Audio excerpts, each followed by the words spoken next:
Доброго дня моим дорогим подписчикам, гостям канала. Сегодня очередное видео. Сегодня расскажу про вовочную вишню. Это 4-я моя вовочная вишня. О ней я еще не рассказывал. Солнце у нас по-прежнему очень жаркое. Тех 27 градусов, конечно, уже нету, которых было в последнем видео. Но градусов 20 есть точно. Итак, перехожу к рассказу о вовочной вишне. Вот представляю вам такую вот маленькую вовочную вишню. В чем ее особенность? Сейчас попробую рассказать.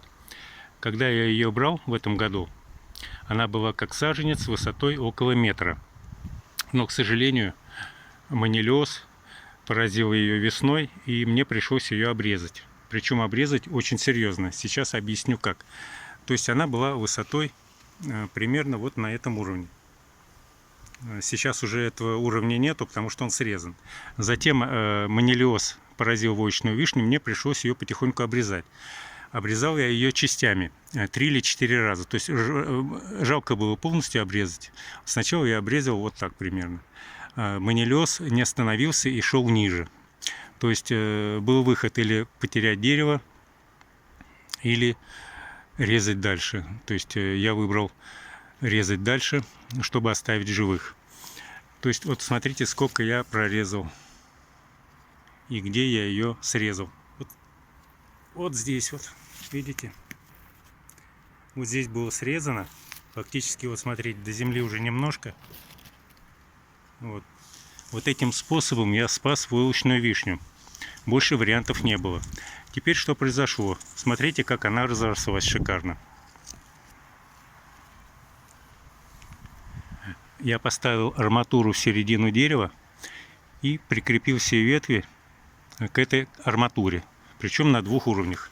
Это был первый уровень, а вот это второй. Вот сейчас дерево приняло такой интересный вид. Вот можете посмотреть.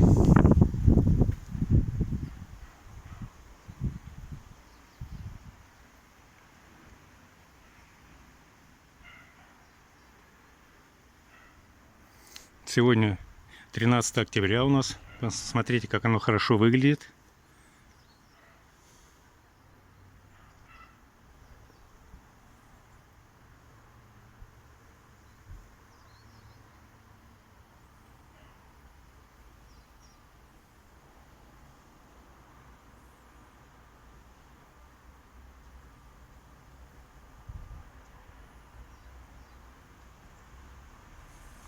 Вот это вовочная вишня, которая, к сожалению, поражается манилиозом очень часто. Вот. Не избежала и моя вовочная вишня вот этой манилиоза, но, к счастью, видите, как она поднялась, встала. Сейчас приняла такой красивый вид.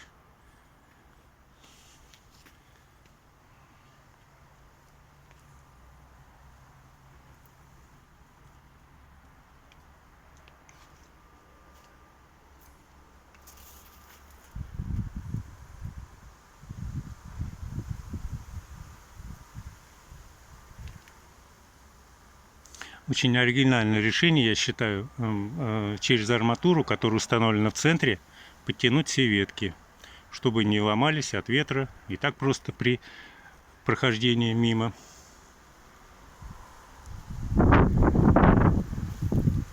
Вот никакой ветер не страшен, они подвязаны. А на следующий год есть задумка убрать вот эту арматурину, и у меня есть 3-метровые, и уже фиксировать ветки на 3-метровой арматуре. Это будет вообще шикарно. То есть будет как раскидистый такой куст, которым будет не страшны ветра.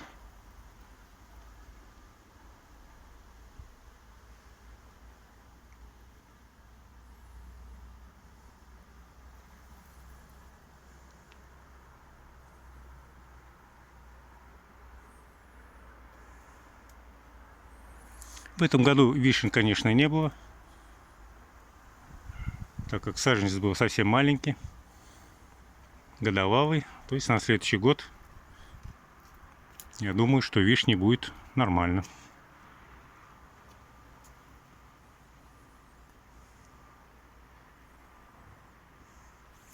Смотрите, какие листочки.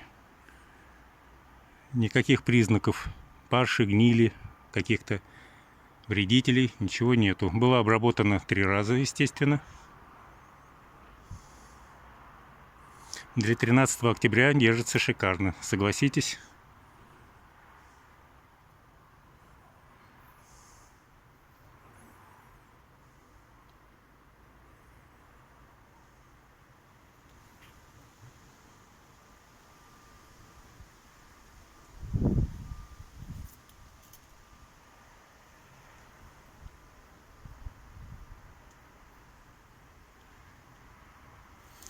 И поэтому, еще раз повторяю, очень хорошее средство от манилиоза волочной вишни. Это смесь скора и децеса.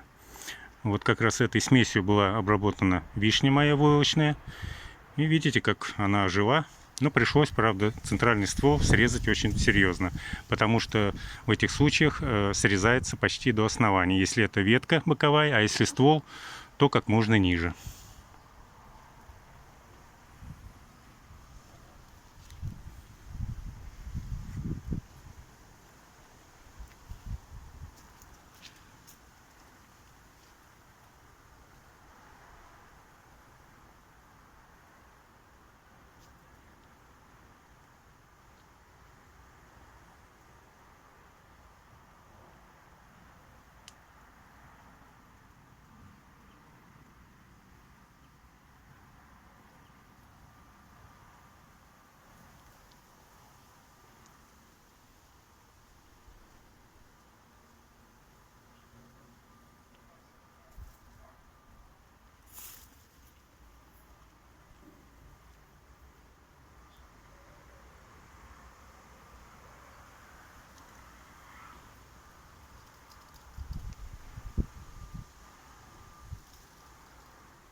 Ну вот на этом хочу завершить обзор моей волочной вишни.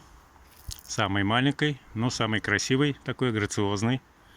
Надеюсь, через год порадую вас, даже не через год, а через полгода, весной, порадую вас очередным видео про эту вишню, когда на ней распустятся цветочки. Это будет март месяц. Всего вам доброго. С уважением, ваш Ренат. Кто не подписался, пожалуйста, подписывайтесь. Как видите, выходит много видео. Скоро будет много интересного. Всего доброго.